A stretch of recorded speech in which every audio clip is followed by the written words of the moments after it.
दोस्तों नमस्कार। मैं हरी लखेड़ा बोल रहा हूँ। आप में से कुछ मुझे जानते हैं, कुछ नहीं भी जानते होंगे। ग्राम पंचुरी योगेश्वर ब्लॉक पौड़ीघाट का रहने वाला हूँ। आजकल अमेरिका में रहता हूँ। इससे पहले वाच पार्टी हुई थी जिसमें मैंने कोरोना के ऊपर कुछ कहने की कोशिश की थी, जिसमें असली मुद्दा यही था कि वो 3 इडियट वाली कहानी के हिसाब से चलें तो हर वक्त दिल पर हाथ रखें और कहें ऑल इज वेल, सब ठीक हो जाएगा।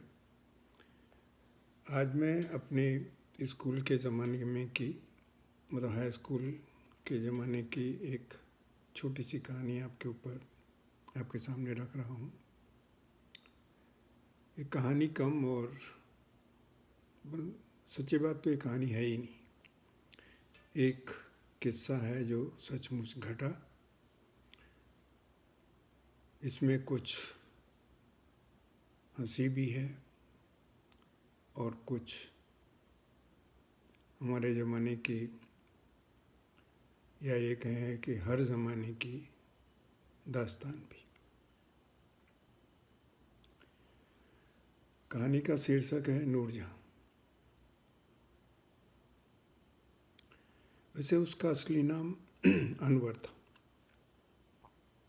जहाँ तक मेरी याददाश्त मेरा साथ देती है, मुझे नहीं मालूम कि उसका नाम नूरजहां क्यों और कैसे रखा गया, लेकिन मैं सोचता हूँ कि शायद उसकी लड़कियों जैसी मासूम चेहरा, बदन, हंसी, होठों पे हमेशा चमचमाती हंसी, चेहरे पे वही शरारती दाग, शायद यही कारण रहा होगा कि हम उसको नूरजहां बोलते थे। दूसरा कारण शायद ये भी रहा हो कि वो बहुत ही क्या कहना चाहिए उसको, झेंपू टाइप का लड़का था, झेंपता था। खैर जो भी है, हम में से जो लड़के थे मोस्टली तो गांव से ही आए थे, लेकिन फिर भी कोटद्वारा में काफ़ी दिनों से रह रहे थे। हाँ, तो मैं बताना भूल गया कि ये कहानी PIC कोटद्वारा की है, पब्लिक इंटर कॉलेज कोटद्वारा उसको उस समय कहा जाता था। आज तो गवर्नमेंट कॉलेज हो गया है। 6ठी क्लास में मैंने PIC में एंटर लिया था। मेरे साथ में मेरे बड़े भाई जगदीश प्रसाद जी भी थे, जो अब नहीं हैं। तो जैसा कि होता है शहरों में, वैसे उस समय कोटद्वारा शहरों की गिनती में तो नहीं आता, लेकिन कस्बे में कह सकते थे। बहरहाल गांव से तो बहुत ही अलग था। तो स्कूल में सभी टाइप के लड़के थे, अच्छे घरों के भी थे, गरीब घरों के भी थे, कस्बे के भी लड़के थे और कस्बे के बाहर के भी लड़के थे। तो कस्बे के बाहर के लड़कों में और कस्बे के अंदर के लड़कों में एक बहुत बड़ा अंतर था। एक तो आपस में घुलते मिलते नहीं थे, और दूसरा एक हम लोग जो कि अपने आप को कस्बे का समझते थे, जो गांव से आसपास के गांव से मतलब बाबर हुआ या नजीबाद रोड पे जो गांव थे, वहाँ के जो लड़के आते थे उनका हम मजाक उड़ाते थे। उसका सबसे बड़ा कारण ये था कि वो हम लोगों की तरह साफ सुथरे कपड़े नहीं पहनते थे। गांव में जो मिला जैसा मिला पहन के चले आते थे, पाँव पे ढंग का जूता भी नहीं होता था, इसलिए वो मजाक का कारण भी बनते थे। और शायद यही एक कारण रहा होगा कि नूरजहां ने कभी इस चीज़ का मलाल नहीं हुआ है, उसको गुस्सा नहीं आया कि उसे नूरजहां क्यों कहा जाता है, उसके नाम से क्यों नहीं पुकारा जाता।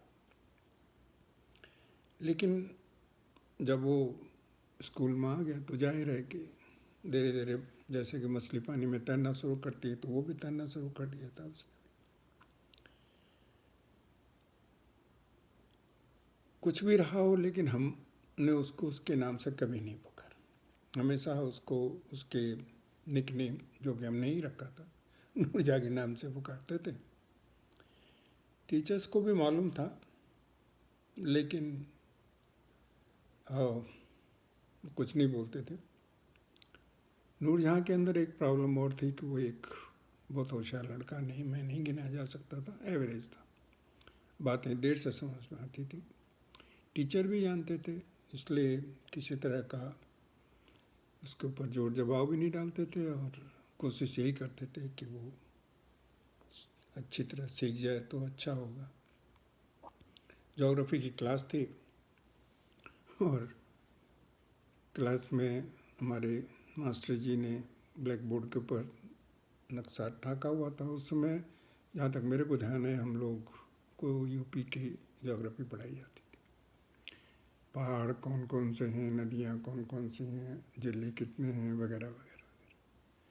उस दिन मास्टर जी ने जो नक्शा ब्लैक बोर्ड पर लटका रखा था, उसमें से हम सबको अलग से बारी बारी से पूछ रहे थे, ये जगह कहाँ पे है, वो जगह कहाँ पे है, वगैरह।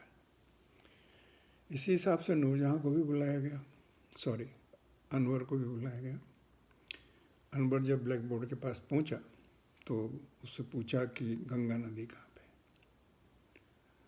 अब अनवर पूरे जग से नक्शे में देख रहा है, इधर उधर, ऊपर नीचे, आगे पीछे, ऊपर नीचे, लेकिन उसका नज़र नहीं आया। और नज़र नहीं आया मतलब उसको पता ही नहीं है कि गंगा नदी है कहाँ पे। हो सकता है उसको ये भी नहीं मालूम होगा गंगा नदी है भी कि नहीं है। खैर, हम सब लोग किसी तरह अपने हंसी रोक रहे थे।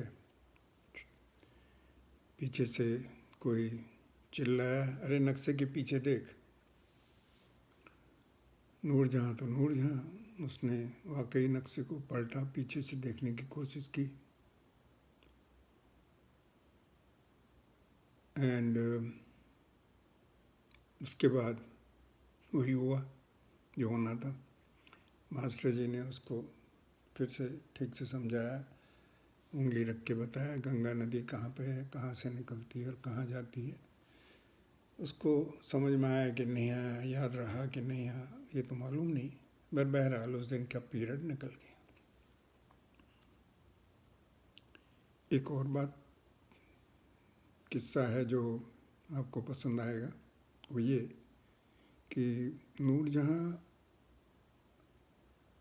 हम लोग तो जानते थे, लेकिन टीचर भी उसके नूरजहाँ के नाम से जानने लग गए थे। हमारे एक इंग्लिश के टीचर हुआ करते थे,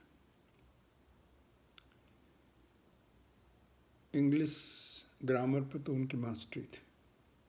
उस समय हम लोग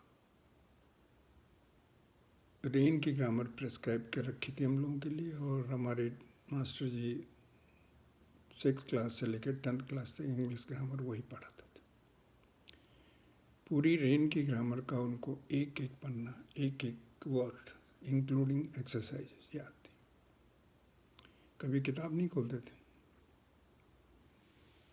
क्लास में आए, हम लोगों से बोला पेज नंबर सच खोलो। उस समय हम लोगों की इंग्लिश शुरू हुई थी, तो ज़्यादा कुछ सिखाने को था नहीं, क्योंकि 6ठी क्लास से इंग्लिश शुरू होती थी। पर खैर जो भी है, 50-60 लड़कों की क्लास होती थी, तो वो लोग मास्टर जी ब्लैक बोर्ड पे पढ़ाते थे, लिखते थे, पढ़ाते थे, समझाते थे। तो इन मास्टर जी की एक सबसे बड़ी कमजोरी भी थी। मास्टर जहाँ की अपने सब्जेक्ट में माहिर थे, लेकिन उनकी एक अपनी पर्सनल कमज़ोरी थी, वो थी पीने की। कभी कभी तो क्लास में पी के आ जाते थे। अब मैनेजमेंट उनको क्यों बर्दाश्त कर रहा था, किस लिए बर्दाश्त कर रहा था, ये तो मैं नहीं बोल सकता, किसी को पता भी नहीं था। पर बहरहाल वो इस बात के लिए कि वो पीते हैं, पूरे कॉलेज में फेमस थे, स्कूल में फेमस थे। खैर, उस दिन टीचर साहब आए, पता नहीं मूड नहीं था या कुछ लगी हुई थी, हम लोगों को कुछ काम दिया लिखने के लिए, बोर्ड पर लिख दिया और बोला कि तुम इसको लिखो और आंख बंद करके कुर्सी पे पीछे की तरफ बैठ गए। हम लोग अपने अपने काम में लग गए। अब जैसे कि अक्सर होता है कि अगर मास्टर जी की आंखें नज़र नहीं हैं हम लोगों की तरफ तो शरारतें तो होंगी। और यहाँ तो मास्टर जी वैसे भी आंख बंद करके गर्दन टिकाए लगभग सो से रहे थे।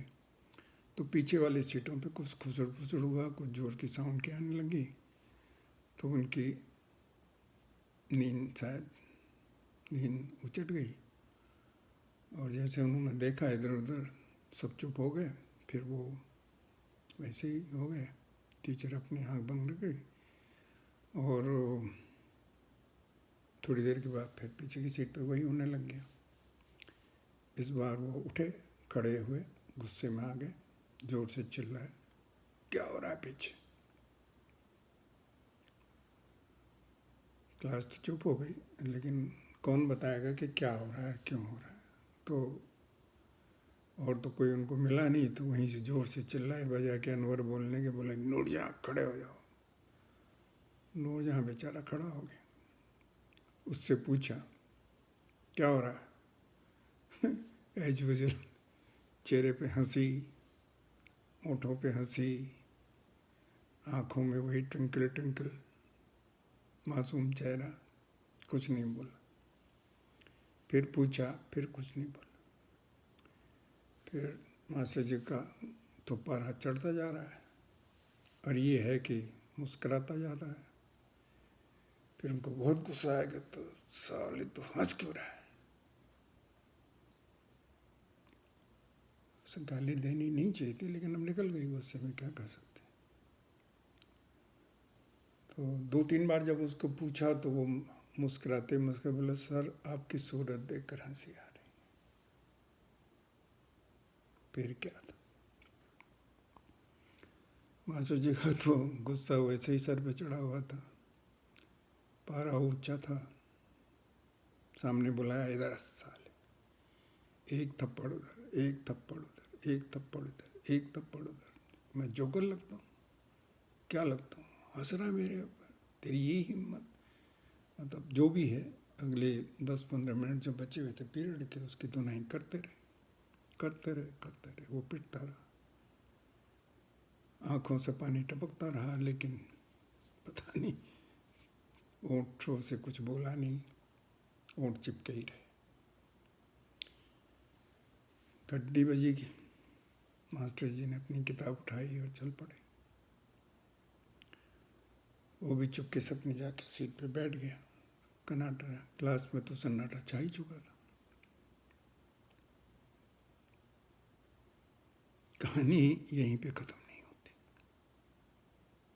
कहानी तब ख़त्म होती है जब उसके बाद अगले दिन या उसके अगले अगले किसी भी दिन हमने वापस अनवर को नहीं देखा।